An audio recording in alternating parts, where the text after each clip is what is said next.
जी, अस्सलाम वालेकुम। मैं हूँ अवैस सलीम, मेरे साथ हैं वक़ार गिलानी और जावेद रहमान। मेरे दोनों दोस्त आज इस्लामाबाद में मौजूद हैं और आज हम बात करेंगे थोड़ी-सी हम मुल्की सूरत-ए-हाल पर तो बात करते ही रहते हैं, लेकिन पाकिस्तान के अंदर जो इस वक़्त सियासी बहरान है, इसके यकीनन ख़ारजा पॉलिसी पर और मुल्क से बाहर हमारे जो ताल्लुकात हैं, उन पर असर पड़ता है और ख़ास तौर पर इस वक़्त जब ये जो सारा आजकल मामला चला हुआ है, ये शुरू भी एक ऐसे बहरान की नतीजे में हुआ था जब इमरान खान साहब ने खत लहराया और उन्होंने कहा कि ये अमेरिका से साइफर आया है। उस साइफर के नतीजे में उन्होंने कहा कि मेरी हुकूमत को गिराने की कोशिश की गई है। फिर उसी पूरी जो साजिश मफरूज़ा है उसमें उनके दौरा रूस का भी बहुत तज़किरा हुआ, तो हम उस पर भी बात करेंगे, लेकिन ज़्यादा आज हम आज के हालात पर बात करना चाहते हैं कि इस वक़्त पाकिस्तान के लिए जो फ़ॉरेन पॉलिसी चैलेंजेज़ हैं, वो क्या हैं? रूस और यूक्रेन की जंग हो रही है, उसमें पाकिस्तान कहाँ खड़ा है? अभी हाल ही में हमने देखा कि अमरीकी अखबारात में रिपोर्ट हुआ, कुछ लीक्स आईं जो हमारी मिनिस्टर हैं फ़ॉरेन अफ़ेयर्स की हिना रब्बानी खर और वज़ीर-ए-आज़म शहबाज़ शरीफ के हवाले से। फिर अमेरिका में इस वक़्त जो है वो पाकिस्तान के लिए क्या चैलेंजेस हैं, इन तमाम चीज़ों पर हम थोड़ी-सी बात करेंगे और उसका ताना-बाना जोड़ने की कोशिश करेंगे, पाकिस्तान के अंदर जो हालात हैं उनसे। तो आप दोनों का शुक्रिया वक़्त देने के लिए। गिलानी साहब, मैं आपसे शुरू करता हूँ क्योंकि सबसे लेटेस्ट इस वक़्त यही है, ये जो 2 दिन पहले ये लीक्स आई हैं हिना रब्बानी खर और शहबाज़ शरीफ के हवाले से, जिसमें वो बात कर रहे हैं कि रूस और यूक्रेन की जंग में पाकिस्तान को कहाँ खड़ा होना चाहिए और पाकिस्तान के लिए क्या खदशात हो सकते हैं। मैं चाहूँगा कि उसको आप थोड़ा-सा करें कि वो लीक्स क्या हैं और फिर उस पर तबसरा भी करें कि पाकिस्तान के लिए इस वक़्त इस पूरे मामले में जो इम्कानात हैं वो क्या हैं? बहुत शुक्रिया वैस साहब। ये बड़ा एक आई थिंक अहम मौजू है जिस पे आज हम गुफ्तगू कर रहे हैं और आपने मुझे दावत भी दी। लेकिन एक तो आज ये सारी वाशिंगटन पोस्ट में एक खबर आई है हुँ, जहाँ से ये सारा सिलसिला चला कि उसमें कुछ केबल्स, जिस तरह आपको पता है अमेरिकी स्टाइल है, केबल्स आती जाती हैं, वो केबल कोई एक रिलीज हुई है या लीक हुई है। तो उस केबल में जो हिना रब्बानी खार अब स्टेट मिनिस्टर हैं फॉरेन अफेयर्स की, उनके हवाले से लिखा जा रहा है कि हमें जो चाइना की तरफ और रशिया की तरफ हमारा एक टिल्ट होना चाहिए अमेरिका से हट के। हुँ, तो उस पे एक ये इस तरह से हुआ। फिर एक कॉल भी कहते हैं लीक हुई है शहबाज शरीफ साहब की और नवाज शरीफ साहब की, जिसमें वो बता रहे हैं कि जनाब अली, ये हमें रूस से जब हम तेल ले रहे हैं और इस वक्त में यूएन में जो वोटिंग होनी थी यूक्रेन की, तो उसमें हमें क्या स्टांस लेना चाहिए, हमें क्या न्यूट्रल रहना चाहिए। हालांकि पाकिस्तान उसमें पहले भी न्यूट्रल ही रहा है, आपको याद होगा पहली दफ़ा भी जो करारदाद पेश हुई थी इमरान खान के दौर में। तो असल में ये मामला जो खारजा पॉलिसी का है वैसा, ये कई सालों से हम देख रहे हैं कि हम पब्लिकली इसमें कोई क्लैरिटी नहीं ला सके हैं। आपको हुँ, याद होगा इवन जब वार ऑन टेरर थी, तो उसके बाद एक जंग, उसके बाद उसके हमारे अंदर एक कॉन्फ्लिक्ट चला इस खारजा पॉलिसी के हवाले से। फिर कई साल गुजरने के बाद उस जंग में जो हमारे की पार्टनर्स थे उन्होंने ही डबल गेम का इल्ज़ाम लगाया। फिर वो आते जाते बात उसामा बिन लादेन और फिर आगे कहाँ तक पहुंची, ये सारी तारीख का अब हिस्सा बन चुकी है।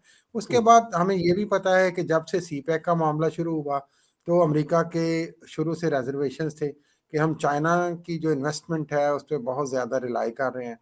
और जो आईएमएफ की कंडीशंस भी हैं वक्तन फ़वक्तन उस पे ये रिपोर्ट्स आती रहीं कि अगर आपने कर्ज़ा लेना है तो आपको चाइना पे जो आप रिलायंस कर रहे हैं फाइनेंशियल मैटर्स के हवाले से, लोन्स के हवाले से और दूसरी हेल्प के हवाले से, उसको कम से कम करना पड़ेगा। और उसकी बड़ी वजह ऑब्वियसली यही है कि चाइना और अमेरिका दो बड़े एक इकोनॉमिक राइवल्स हैं दुनिया में और दो मुख्तलिफ कैंप से हैं। तो उनका ख्याल है कि पाकिस्तान शायद चाइना वाला कैंप जो है वो ज्वाइन ना करे। हुँ, अब पाकिस्तान बदकिस्मती से हमें शुरू से ही चंद सालों से ऐसे लग रहा है कि उसमें कोई कन्फ्यूजन है। पहले ये कन्फ्यूजन इमरान खान साहब के दौर में थी। उस वक्त एक जमहूरी हुकूमत में हमने देखा कि बज़ाहिर ज़ाहिर है हम इसको जमहूरी हुकूमत ये कहेंगे दौर था, उसमें एक क्लैरिटी आई और उसमें उन्होंने कहा कि पाकिस्तान जो है वो अपना मुफाद देखेगा। अगर हमें चाइना से बेहतर मिलता है तो हम चाइना की तरफ जाएंगे, रशिया से भी अगर हमें कोई हमारे इकोनॉमिक इंटरेस्ट बढ़ते हैं, उससे हमें कुछ फ़ायदा मिलता है तो हम वो करेंगे। इवन के आपको याद होगा मोहित यूसुफ अमेरिका में बड़ा अरसा रहे हैं और जी। पाकिस्तान में इमरान खान जब वज़ीर आज़म थे उनके वो स्पेशल असिस्टेंट भी रहे हैं, नेशनल सिक्योरिटी काउंसिल के वो नुमाइंदे भी रहे हैं। तो उसमें भी याद होगा कि उन्होंने भी कई दफ़ा बताया कि अमेरिका जो है, हम अमेरिका से बार बार कह रहे हैं कि आप हमसे खुली तिजारत करें, तिजारत के हवाले से बात करें, हमें एड की तरफ और हमें डिफरेंट कंडीशंस की तरफ ना लेके जाएं। तो ये जो सारी मामला जो केबल भी लीक हुई है, उसमें लग रहा है कि अभी तक हमारे यहाँ क्लैरिटी नहीं है। हम्म, क्लैरिटी नहीं, हम चाह रहे हैं कि चाइना, चूंकि हम बहुत ज़्यादा उस पर रिलाई भी कर रहे हैं, अभी भी आपको पता है आईएमएफ ने जो किस्त नहीं दी है, अभी तक जो डिलेड चल रही है और वो मामला उसका अभी तक खटाई में है फिलहाल तक। उसमें भी चाइना ने दोबारा से जो रोल ओवर किए हैं $2 बिलियन पाकिस्तान के लिए, उसके अलावा चाइनीज कमर्शियल बैंक्स ने लोन्स दिए हैं। अभी हाल ही में एक खबर आई है, आपको याद होगा, 58 आई थिंक $बिलियन की बात हो रही है कि ये जो बेल्ट रोड है उसको बहुत ज्यादा सेंट्रल एशिया तक एक्सटेंड किया रेलवे जाएगा। का नेटवर्क बनाना चाहता है चीन। एक तो ये हमारी एक कंफ्यूजन है, या हम इसको कह रहे हैं कि शायद जो हमारी डीप स्टेट है उसके पास तो क्लैरिटी होगी कि वो क्या है इसमें, वो कोई सिंगल गेम चाह रहे हैं, डबल गेम चाह रहे हैं, ट्रिपल गेम चाह रहे हैं, वी डोंट नो दैट। लेकिन पब्लिकली इसमें क्लैरिटी सी नजर पैक नहीं पर हम आती। आते हैं क्योंकि दूसरा उस पर भी बात हमारा करना पॉइंट, मैं उससे जरूरी आगे है। बात कर ले, आखिरी बात कर उस लूं, कि इंडिया जी। का है, जिस पे हम हम्म। बाद में अगले हिस्से में इन बात इन करते इन हैं। सब इन सब दूसरा पर जो मेरा हमारा ख्याल है कि हम प्रॉब्लम है वो, बारी बारी बात करें तो बेहतर होगा, लेकिन मैं पहले इस गुफ्तगू को खत्म करना चाहता हूँ। जावेद साहब, ये जो केबल्स की बात हो रही है, जो लीक्स की बात हो रही है यूक्रेन और रूस के हवाले से, ये तो मेरा ख्याल है कि इमरान खान साहब के उस मौक़िफ़ को निगेट नहीं करती जिसमें वो कहते थे कि ये एक मुबैना तौर पर इम्पोर्टेड हुकूमत है, अमेरिका ने बड़े डॉलरों की बोरियां खोली हैं और ये उनके मर्जी से चल रहे हैं ताकि हमें रूस से दूर कर सकें। अगर हुकूमत के अंदर ये गुफ्तगू हो रही है कि हमने रूस से भी लेना है और हम अमेरिका की मर्जी के मुताबिक यूक्रेन को सपोर्ट नहीं कर सकते, जो कि इन खुफिया लीक्स में सामने आया है, तो ये तो फिर इमरान खान साहब का पूरा बयानिया धड़ाम से नीचे आके गिर जाता है। वैसे बहुत शुक्रिया। वैसे खान साहब ने तो अपना बयानिया खुद धड़ाम से नीचे गिरा दिया था हम्म, जब उन्होंने जहां से स्टार्ट लिया था खत लहरा के, और जिसको साजिश करार दिया था। और फिर कुछ अरसे बाद उनको महसूस हुआ, उन्होंने देखा कि मैंने जो क्या मैं गलती कर बैठा हूँ और जिस तरह से उनके ऊपर ये बात की जाती है कि वो यू टर्न्स बहुत देते हैं, इस मामले में भी हमने यू टर्न देखा। और उन्होंने खुद इसका इतराफ किया। उन्होंने कहा कि वो जो खत, अगर ये देखें, अमेरिका से वो शुरू हुए कि अमेरिका ने मेरे खिलाफ साजिश की। फिर उन्होंने कहा कि मौजूदा हुकूमत हुसैन हक्कानी और अब जो मौजूदा सीएम है वहां आके ये ताने बाने और या कि ये कह सकते हैं कि तान आके यहाँ वो टूटी कि वो ये मौजूदा जो सीएम है पंजाब के, वो साजिश में इसमें शरीक थे उनकी हुकूमत गिराने में। मतलब कि क्या कहाँ से बात शुरू होती है और कहाँ खत्म होती है। और आपने कहा कि उनका बयानिया इस मामले में बिल्कुल आगे टूटता हुआ नजर आता है इस ऑडियो लीक के बाद। देखिए, ये जो लीक्स आ रही हैं उनके नेगेटिव और पॉजिटिव इफेक्ट्स कहीं ना किसी एक पार्टी को मिलते हुए जरूर नजर आते हैं। जो लीक्स ये सामने ला रहे हैं वो भी बहुत, उनकी टाइमिंग और उनका अगर ये देखें बैलेंस, वो भी बहुत जबरदस्त है। हम्म। वो कि कहाँ कौन सी किस वक्त क्या लीक जो है वो मार्केट में डालनी है, इसका अब आप हमें बताएंगे कि ये लीक्स लाता कौन है और सामने आती किस तरह से है। इसके लिए बाकी जावेद आपने, साहब, जावेद साहब, जी इसके जी, लिए अंग्रेजी में एक मुहावरा है कि there is a method behind this madness. लेकिन गिलानी साहब ने एक और बात की थी, ये चाइना और सी पैक के हवाले से। ये जो $58 बिलियन का मंसूबा अब अनाउंस किया गया है कि पूरा एक रेल का नेटवर्क बनाया जाएगा साउथ, ये सेंट्रल एशिया तक, पाकिस्तान से शुरू करके।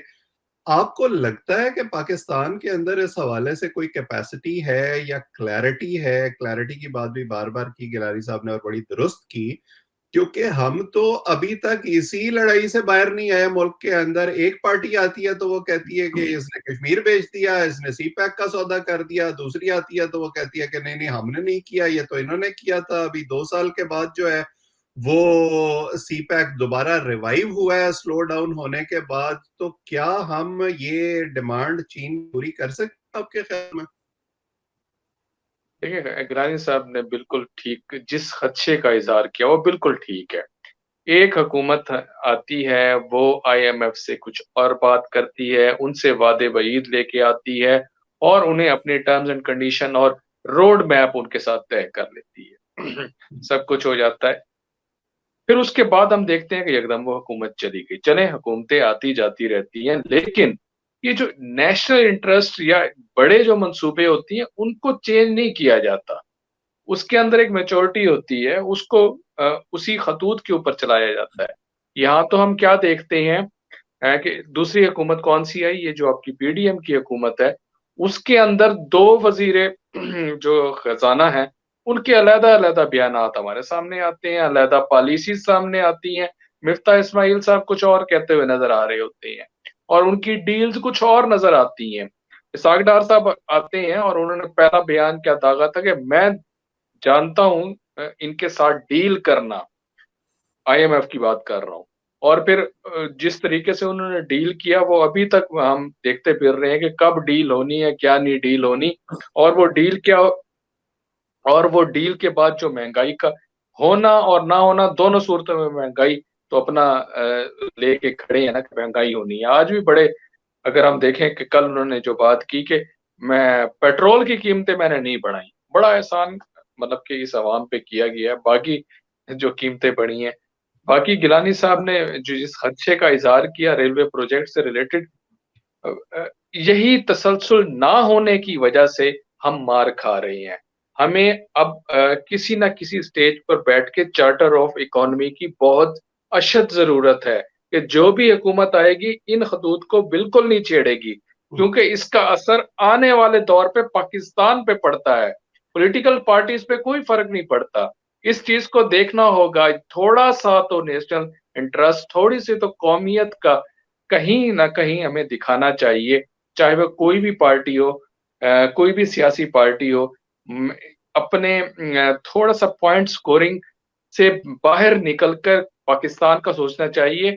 हम अब दहाने पे आके खड़े हो गए हैं डिफ़ॉल्ट के और ये बातें हमारे कानों तक जब पहुँच रही हैं और हमें अपने आने वाली नस्लों की फ़िक्र होना शुरू हो गई है, तो इसका इसका कसूरवार यही पॉलिटिकल पार्टीज़ का ही है जिन्होंने ये नहीं सोचा कि चार्टर ऑफ इकोनॉमी से रिलेटेड हमें एक पॉलिसी रख लेनी चाहिए।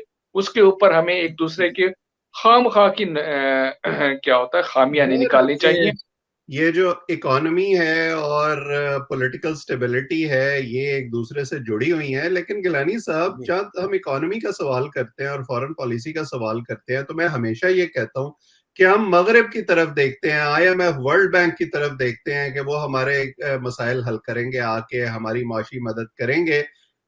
इस खित्ते के अंदर हमारे 2 मेन पार्टनर्स और प्लेयर्स हो सकते हैं। एक तो ज़ाहिर है कि चीन है और दूसरा जो है वो अ, भारत है। भारत हमारा इमीडिएट नेबर है। भारत के जी। साथ बहुत ज़्यादा पोटेंशियल है मामलात को दुरुस्त करने का और उसकी बुनियाद पर इकोनॉमी को रिवाइव करने का, लेकिन वो हम करने के लिए तैयार नहीं है।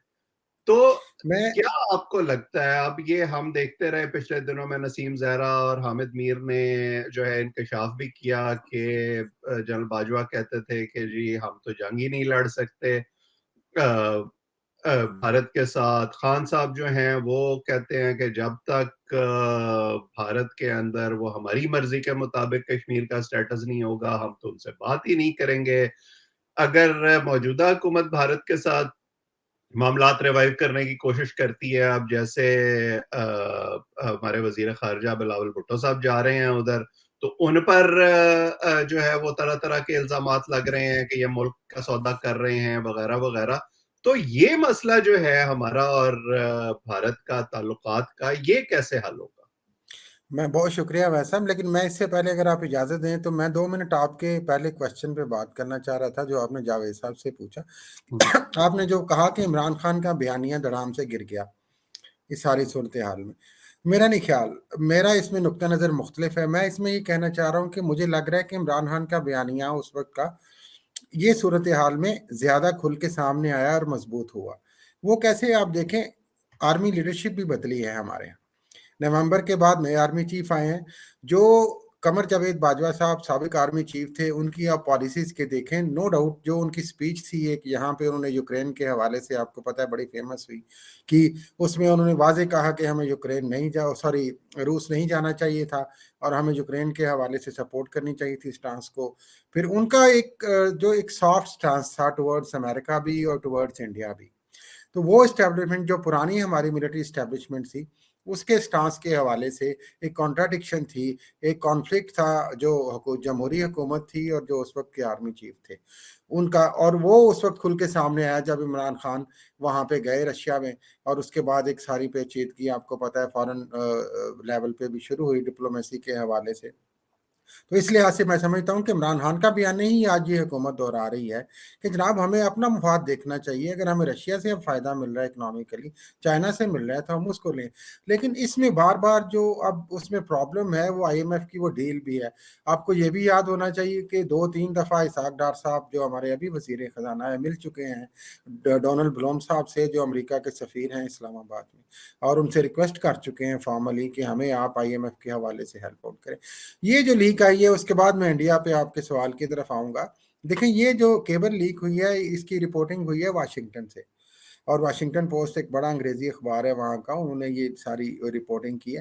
तो ये एक तरह से मैं इस पे कोई अंदाजे के हवाले से बात कर सकता हूँ कि ये एक तरह से इशारा भी हो सकता है एक बड़े प्लेयर की तरफ से, कि अगेन वो शायद पॉइंट आउट कर रहे हो, देखें कि आप हमसे एक तरफ मदद भी मांग रहे हैं, दूसरी तरफ आप एक अगेन जिसको वो शायद डबल गेम समझें, पाकिस्तान तो शायद अपना मफाद समझे, वो उसको डबल गेम समझ के कहें कि जनाब असल में आप क्या कर रहे हैं। उन्होंने कोशिश की कि इस चीज़ को एक्सपोज किया जाए कि एक तरफ आप हमारे तरले मिन्नत कर रहे हैं, दूसरी तरफ आप इस तरह सोच रहे हैं, तो एक क्लैरिटी लाएं। तो जब जावेद साहब ने भी की और आप भी कर रहे हैं, पहली बात यह है कि हम सब पाकिस्तानी हैं, हम समझते हैं कि हमें अपना नेशनल इंटरेस्ट देखना चाहिए, और हम अपने तमाम सियासी और मुक़्तदर हल्के जो फौजी भी हैं उनसे भी गुजारिश करेंगे, क्योंकि इकानमी और पॉलिटिक्स और सिक्योरिटी मिले हुए हैं, कि आप खुल के एक बयानिया रखें और उसको आगे लेके चलें, ताकि कौम भी आपको सपोर्ट करे और कोई दूसरी कौम, दूसरा कंट्री आपको लेबल ना करे। अब इसको मैं कनेक्ट करूंगा आपके उस सवाल से कि जो अब नई इंतजामिया, नई हमारी मिलिट्री इस्टेब्लिशमेंट आए हैं, नए आर्मी चीफ आए हैं, उनका अभी तक एक वाजे हमें स्टांस नजर आ रहा है, और उसकी दो वजह हैं। एक तो एक जाहिर है हमारी आर्मी का जो बैकग्राउंड है, उसमें हमारे साथ जो इंडिया के साथ एक हमारी एक सो कॉल्ड कहें या हकीकी एनिमिटी कहें जो अभी 75 ईयर्स से चल रही है, उसका एक बयानिया और नैरेटिव लेके चला जाता है, जो कि इसको हम ट्रेडिशनल बयानिया कहते हैं। एक तो वो इसको आगे लेके चल रहे हैं आसिम मुनीर साहब। दूसरा उनका जो ख्याल है, जो आपके यहाँ हमारे एक प्रॉब्लम होती है कि इमरान खान चूंकि इस वक्त सियासी तौर पे मकबूल नज़र आते हैं, उनकी पार्टी जो है उसको उन्होंने थोड़ा सा कमज़ोर करना है सब ने मिलके, तो वो उनके हवाले से एक बयानिया, और फौज चूंकि उन्होंने मिलिट्री इस्टेब्लिशमेंट को बहुत ज़्यादा क्रिटिसाइज़ किया है, तो हमारे यहाँ एक गैप जो है वो ब्रिज करने के लिए कि वो एक बयानिया ये इस्तेमाल किया जाता है, एंटी इंडिया। तो वो आप एंटी इंडिया और उस हवाले से या कोई ऐसी चीज़ें करते हैं कि जिससे आप फौज को एक नेशनल इंटरेस्ट और सिक्योरिटी के हवाले से अपनी तरफ माइल कर सकें। मौजूदा तकरीर जो अभी कल परसों की है आर्मी चीफ साहब ने एबटाबाद में काकूल में, उसमें भी उन्होंने कहा है कि हम आवाम और उसके दरमियान पुल का किरदार जो है और गैप है उसको ख़त्म करेंगे, और उसके साथ साथ उन्होंने इंडिया के हवाले से बड़ी खुल के बात की, कश्मीर पे समझौता नहीं होगा, जो ट्रेडिशनल बातें हम आर्मी चीफ से यहाँ पे हमेशा से सुनते आए हैं।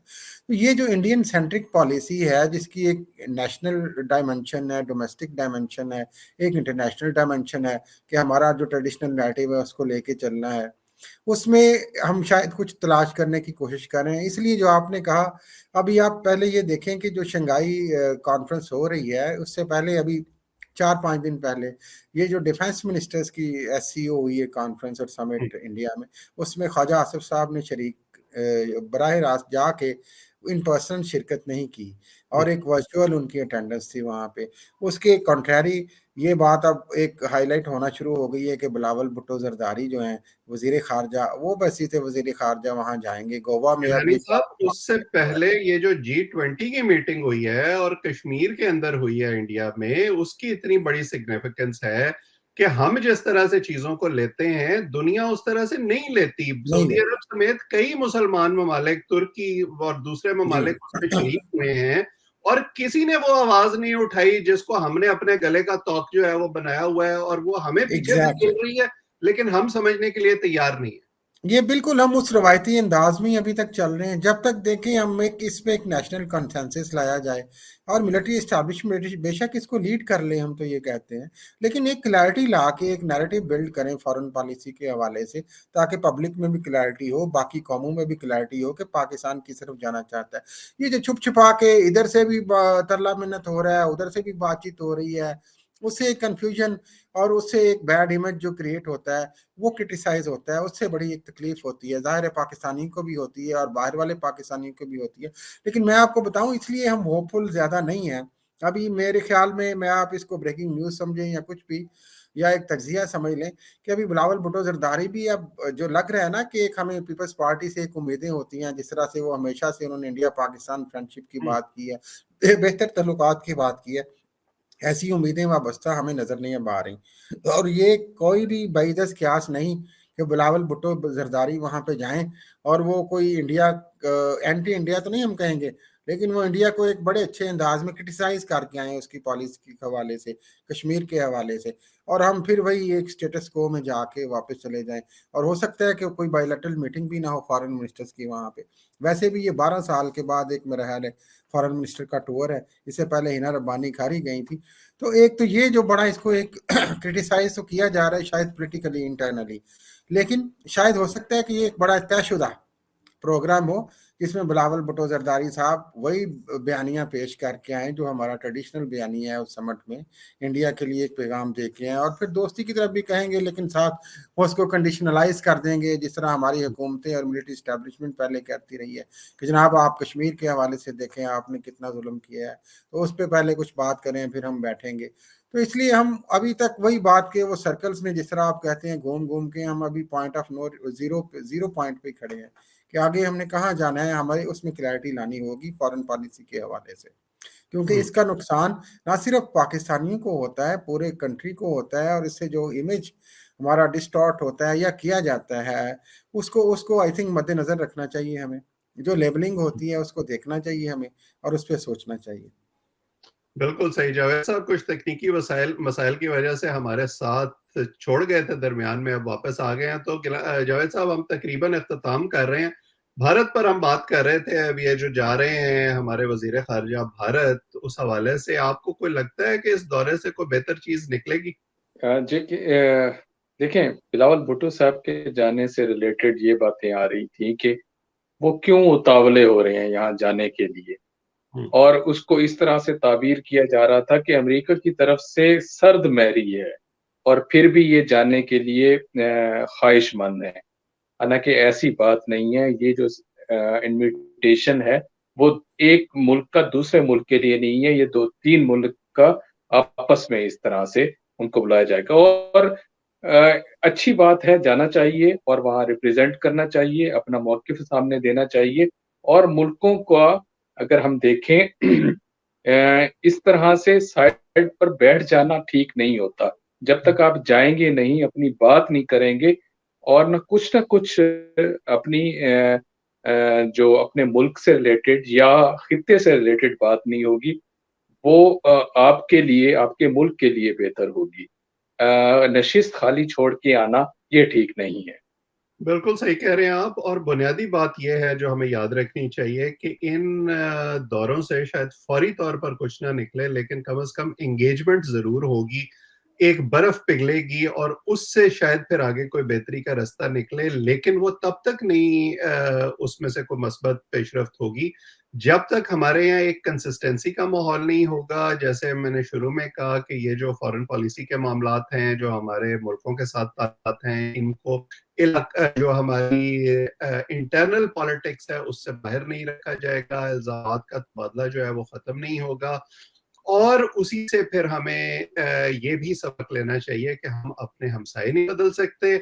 हम दुनिया जिस तरफ जा रही है, जहाँ ट्रेडिशनल कॉन्फ्लिक्ट्स जो हैं वो खत्म हो रहे हैं, ईरान और सऊदी अरब आपस में अपना कॉन्फ्लिक्ट खत्म कर रहे हैं, इसराइल के साथ मुस्लिम ममालिक के जो इख्तलाफात थे वो खत्म हो रहे हैं, दुनिया ओपन अप हो रही है एक दूसरे की तरफ। और उसकी तय में अगर आप देखें तो आपको सिर्फ इकोनॉमिक मफादात नजर आते हैं, क्योंकि इन मुल्कों ने ये सीख लिया है कि लड़ाई में किसी का मफाद नहीं है, एक दूसरे के साथ मिलकर चलने में आप इकोनॉमिकली भी बेनिफिट करते हैं और आपका तासुर दुनिया में भी अच्छा रहता है। हम भी ये सबक जितनी जल्दी सीख लें, हमारे लिए भी बेहतर होगा। आज इतना ही। मेरे दोनों दोस्तों का बहुत शुक्रिया। जो लोग हमें देख रहे हैं वो इस चैनल को सब्सक्राइब भी करें ताकि हमारी गुफ्तगू आइंदा भी आप तक पहुंचे। कमेंट सेक्शन में अपनी राय से भी ज़रूर आगाह किया करें। कल किसी और मौजू पर किसी और मेहमान के साथ आपकी खिदमत में दोबारा हाज़िर होंगे।